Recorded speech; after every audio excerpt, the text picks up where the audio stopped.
Selamat pagi. Pada kesempatan kali ini, saya akan menjelaskan kembali hal yang saya tangkap pada kelas mekanika fluida dan hidrolika mengenai hidrostatika. Sebelumnya, perkenalkan nama saya Komang Kesyafani Laksmi dengan NIM 23055111100, Program Studi Teknik Sipil, Fakultas Teknik Universitas Udayana. Definisi hidrostatika. Hidrostatika adalah cabang dari hidrolika yang mempelajari perilaku zat cair dalam keadaan diam. Suatu benda yang berada di dalam zat cair yang diam akan mengalami gaya-gaya yang berasal dari tekanan zat cair. Tekanan tersebut bekerja tegak lurus pada permukaan benda, dan tekanan yang bekerja pada suatu titik memiliki nilai yang sama dalam segala arah. Penjelasan mengenai tekanan. Tekanan adalah jumlah gaya setiap satuan luas. Ketika suatu gaya bekerja secara merata pada suatu satuan luas, maka tekanan dapat dicari dengan membagi gaya dengan luas. Sesuai pada gambar, dirumuskan P atau tekanan dapat dicari dengan F atau gaya dibagi dengan A atau luas. Dengan P memiliki satuan kiloforce per meter persegi atau Newton per meter persegi, gaya memiliki satuan kilogram force atau Newton, dan A memiliki satuan meter persegi. Dari rumus ini kita juga bisa mencari gaya dengan rumus ini, yaitu F sama dengan tekanan dikali A dikali luas. Lalu kita ketahui juga 1 Newton per meter persegi itu bisa disebut juga 1 Pascal. Dan juga 1 kilonewton per meter persegi bisa disebut juga sama dengan 1 kilopascal sama dengan juga 1000 Newton per meter persegi. 1000 Newton per meter persegi. Selanjutnya ada tekanan pada suatu titik.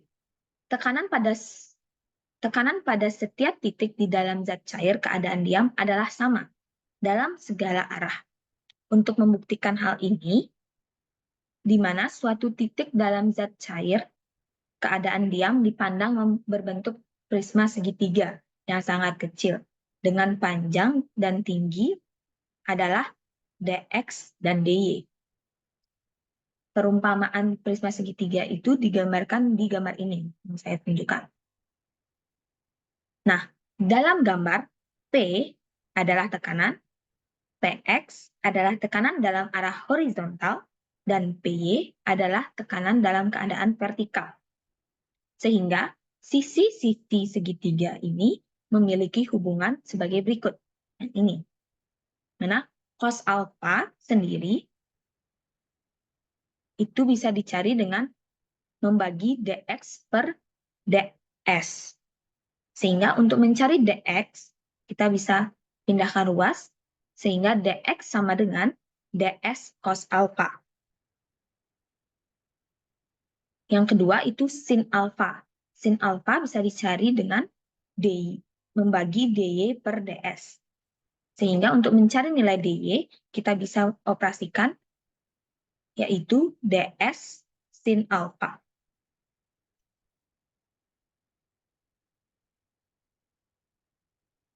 Selanjutnya, gaya atau F adalah tekanan atau B dikali dengan luas bidang yang mengalami tekanan atau A.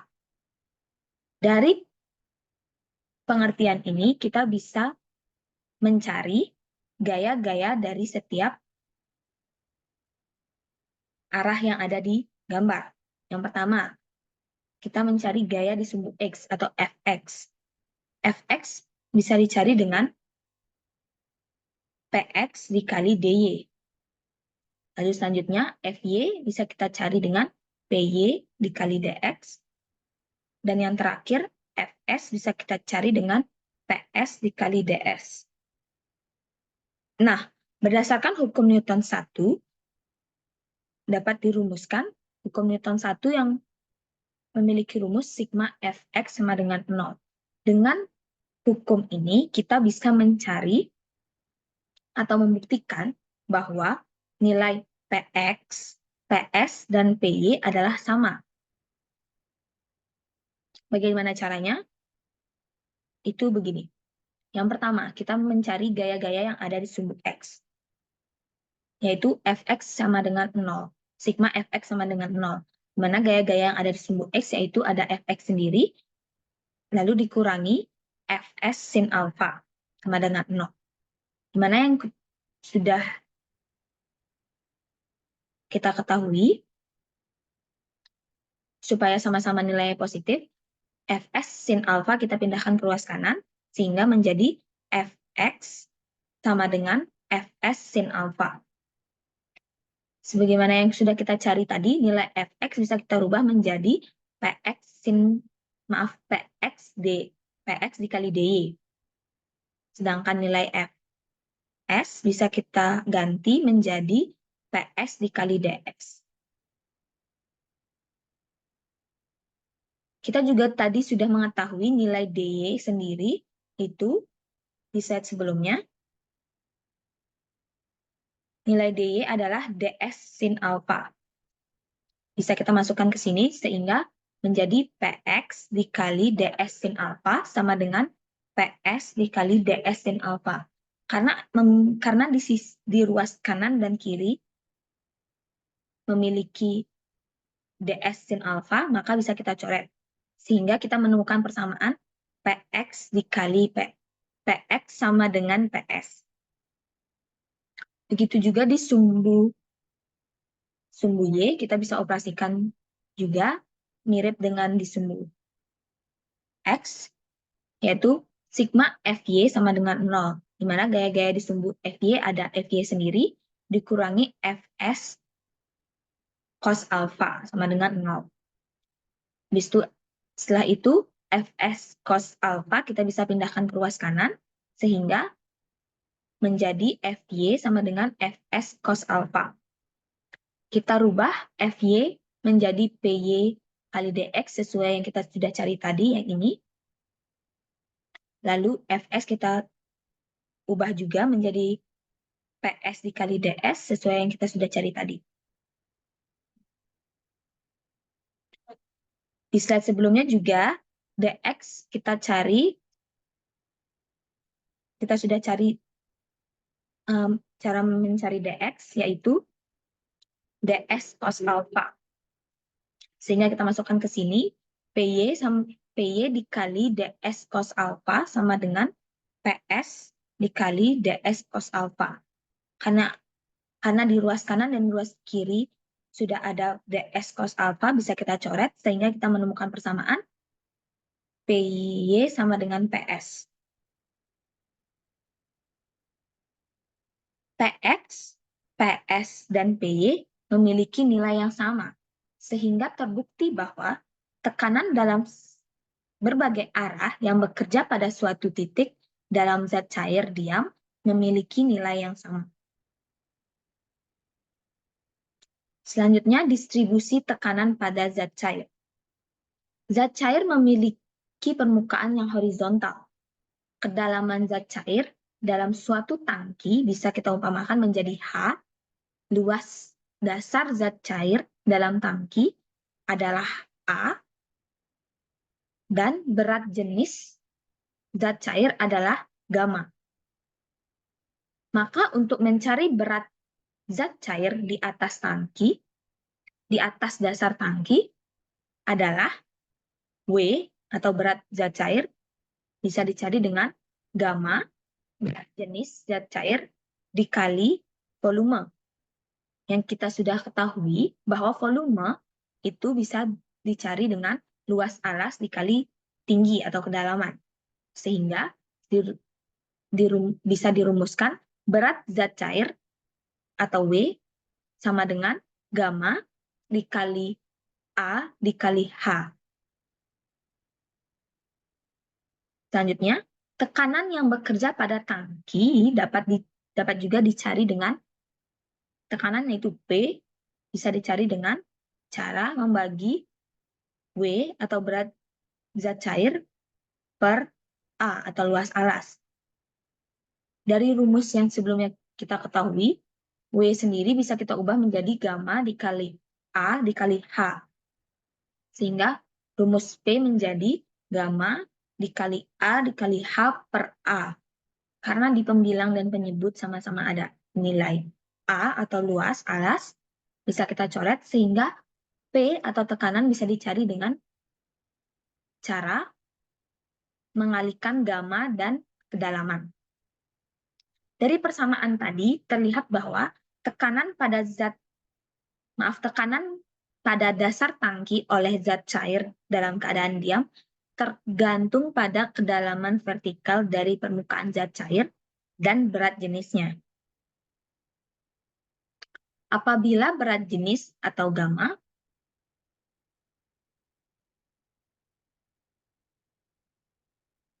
zat cair memiliki nilai yang sama, maka nilai tekanan atau P hanya tergantung pada kedalaman zat cair atau H. Dari penjelasan tadi ada satu contoh soal dengan soalnya sebagai berikut. Suatu tangki dengan panjang 2,5 meter, lebar 2 meter, dan tinggi 2 meter diisi air sampai pada ketinggian 1,25 meter. Dan sisanya diisi minyak sampai penuh dengan rapat relatif, yaitu S sama dengan 0,9. Tangki tersebut terbuka ke udara luar. Hitung dan gambar distribusi tekanan pada dinding dan dasar tangki. Hitung gaya tekanan yang bekerja pada sisi arah panjang, lebar, serta dasar tangki. Sebelum menyelesaikan soal ini, kita perlu menggambar distribusi tekanan dari soal tersebut. Pertama, kita gambar suatu tangki yang memiliki panjang 2,5 meter, lebar 2 meter, dan tinggi 2 meter juga. Diketahui diisi air sampai ketinggian 1,25 meter. Di sini kita sudah gambar tinggi air 1,25 meter. Dengan massa jenis itu 1000. Massa jenis air itu 1000. Dan sisanya, yang berarti dari tinggi 2 meter diisi 1,25, sisanya itu 2 dikurangi 1,25, yaitu 0,75 meter, itu diisi minyak. Dengan rapat relatif, yaitu 0,9. Selanjutnya kita perlu mencari massa jenis minyak tersebut dengan cara mengalihkan rapat relatif dengan massa jenis air. Hal yang harus kita lakukan selanjutnya yaitu mencari tekanan 1 atau tekanan pada minyak, yaitu dengan rumus massa jenis minyak dikali gravitasi dikali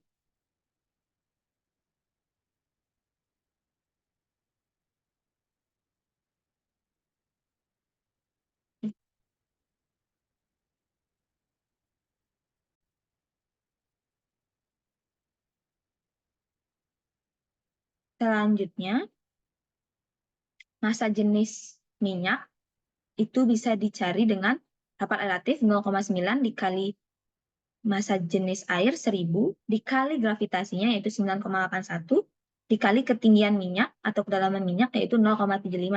Dioperasikan sehingga mendapatkan nilai 6.621,75 Newton per meter persegi yang kita bisa ubah ke kilonewton menjadi 6,62175 kilonewton per meter persegi.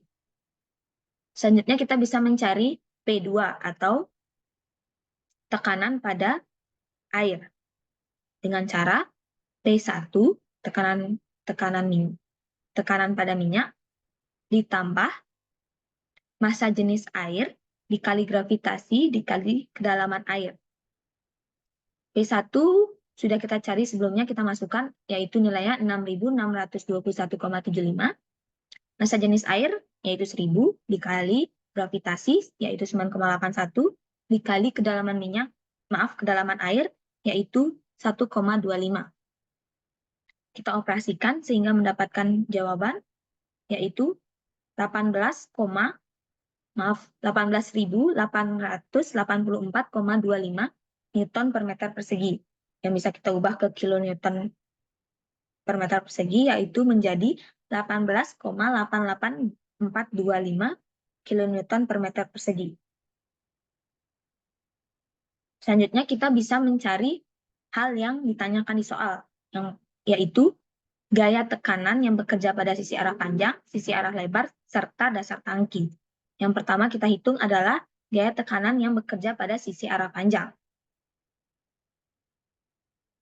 Cara mencarinya yaitu dengan rumus FL atau gaya tekanan pada sisi arah panjang itu sama dengan setengah dikali P1 dikali kedalaman minyak ditambah P1 ditambah dalam kurung P1 ditambah P2 dibagi 2 dikali ketinggian air.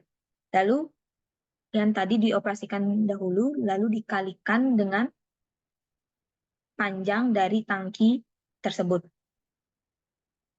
Dari rumus kita masukkan nilainya, kita operasikan, lalu mendapatkan jawaban, yaitu gaya tekanan pada sisi arah panjang bernilai 46,0610 kN.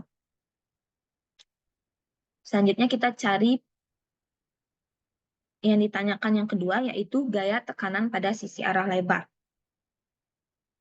Cara mencarinya hampir mirip dengan cara sisi arah panjang, namun pembedanya yaitu pengalinya.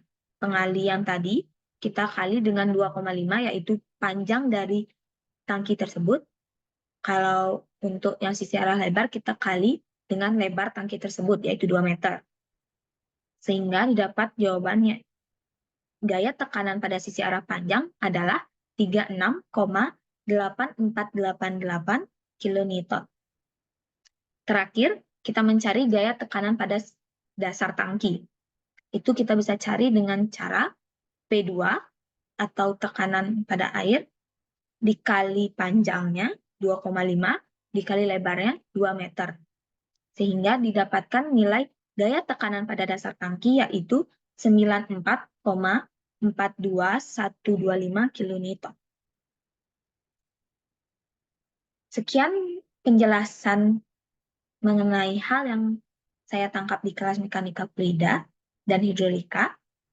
Maaf bila ada kesalahan kata. Terima kasih.